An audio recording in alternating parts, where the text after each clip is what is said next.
Hi guys, this is Miss Hooper and I'm coming to you from the spare classroom tonight to do your Friday night bedtime story.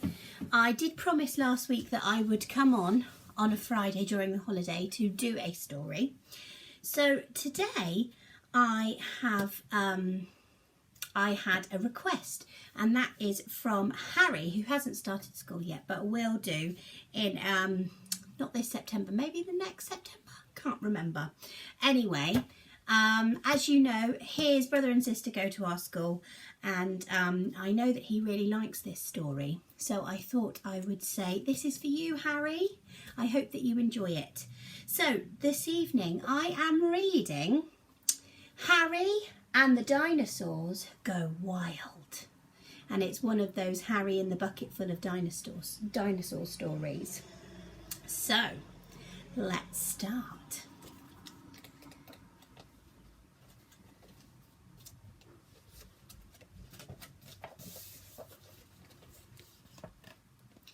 It was a long drive to the safari park, but it was worth it. A Patasaurus saw an animal just like Triceratops. "That's a rhinoceros," said Harry. "Triceratops has got more horns." How many horns does a Triceratops have? Talk to your adult.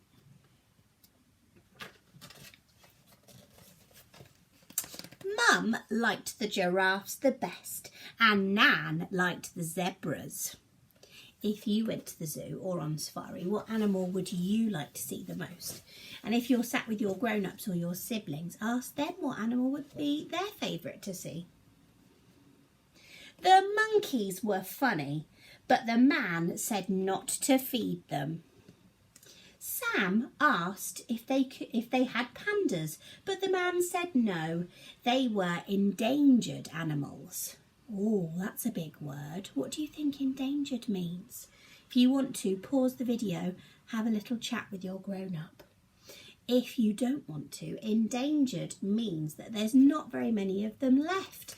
They are in a little bit of trouble, so people are working really hard to look after them so that we keep pandas on the planet. Harry wanted to know what endangered meant. Sam said he was too little to understand. That's not true, is it? We look at big words in Oak class all the time. Nan helped. She bought Harry a book about endangered animals. She thought it was sad about the Sumatran tigers. People kept hunting them, so there were only a few left in the whole world. Oh, that's really sad, isn't it? So that's what it means when there's not very many left. There's lots of animals that are like that. If you go on to Google, remember that's our search engine. Have a little look. If you type in endangered animals, there'll be a huge long list of all sorts of animals that are in a bit of trouble. Maybe at one of our charity events at school we could raise money for some of these endangered animals. That would be a good idea, wouldn't it? Harry really wanted to help, but he had no money. "I want to save some animals," he said. "What can I do, Mum?" Sam said, "That's a waste of time." She said he was miles too small to make any difference. That's why Harry made her do a smudge of her lipstick on her face.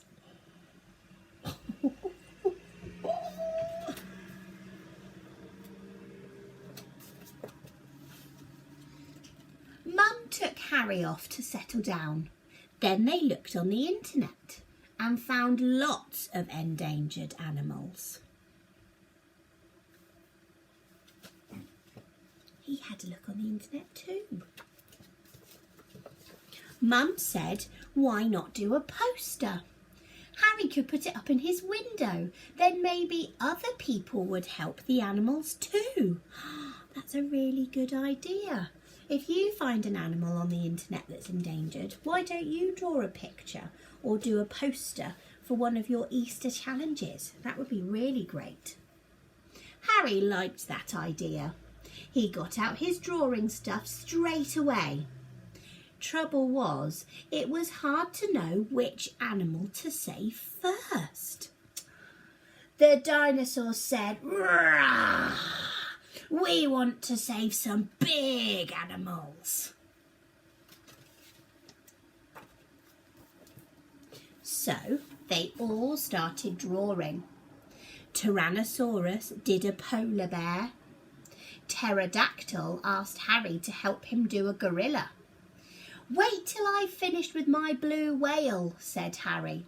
"Blue whales are bigger than trains, bigger than dinosaurs, bigger than 32 elephants. That is enormous." Stegosaurus did an army tank. "Army tanks don't need saving," said Triceratops. "Do a tree frog instead." Lots of the boys in my class would like to draw one of those.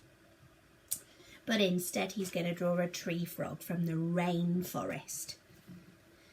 And we've got the blue whale from the ocean and the polar bear from some of those cold climates. In fact, it's the North Pole, I believe, that the polar bears are in. Mum said the drawings were excellent. She helped put the words on. "Let's save these endangered animals." Nan said, "Why not talk to Mr. Bopsam? He might put a poster up in the shop window. Then people can see the pictures when they go shopping." Oh, it looks like she's doing some baking. Look, have you guys done any baking? If any of you did Miss Hooper's Easter brownies, make sure you send me some pictures. Mr. Bopsam loved the pictures and he thought they might be a bit too small for a poster. He asked Harry if he could draw them bigger. Harry said, "No, sorry, his pictures always come out small." "That's a shame," said Mr. Bopsam, "because saving animals is so important."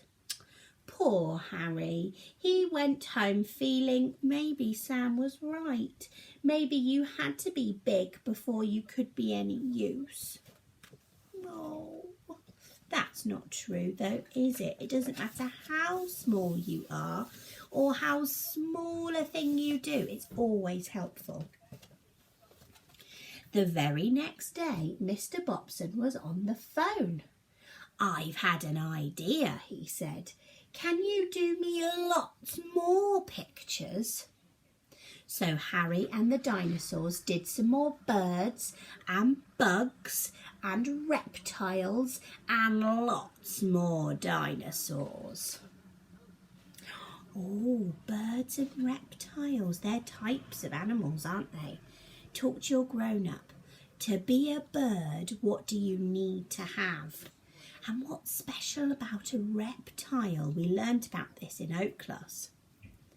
Then off they went to give them to Mr. Bopsam.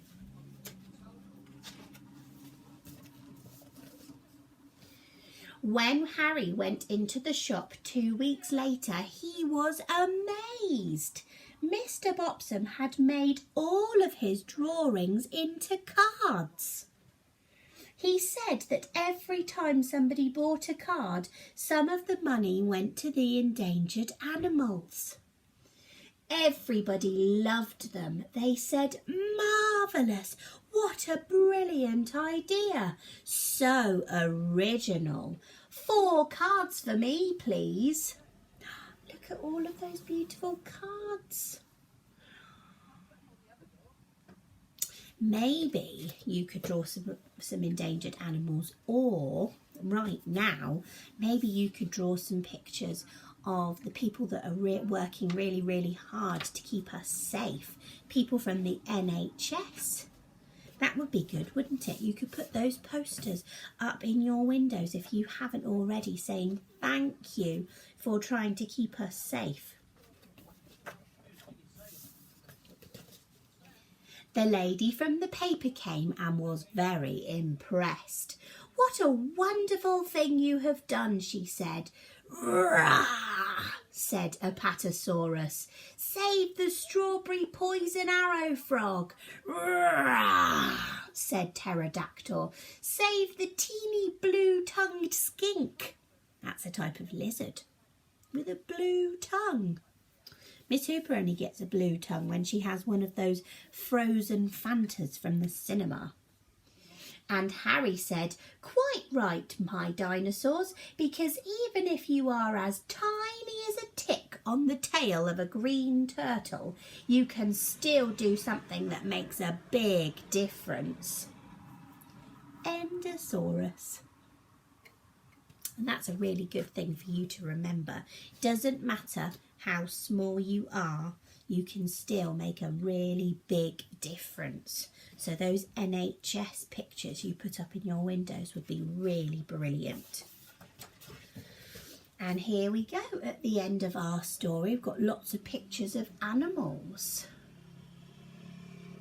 Triceratops, pterodactyl, Ankylosaurus, Apatosaurus. Have I missed any? Skeldiosaurus, Tyrannosaurus, Stegosaurus. All sorts. Fantastic. And that's the end of our story. Harry and the Dinosaurs Go Wild.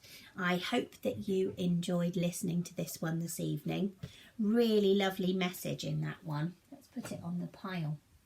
So I've given you your task. Remember, it doesn't matter how small you are, you can make a huge difference.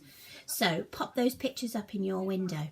I hope you're having a really good Easter holiday, and I will see you next Friday for your next bedtime story. Thanks very much, guys. See you later.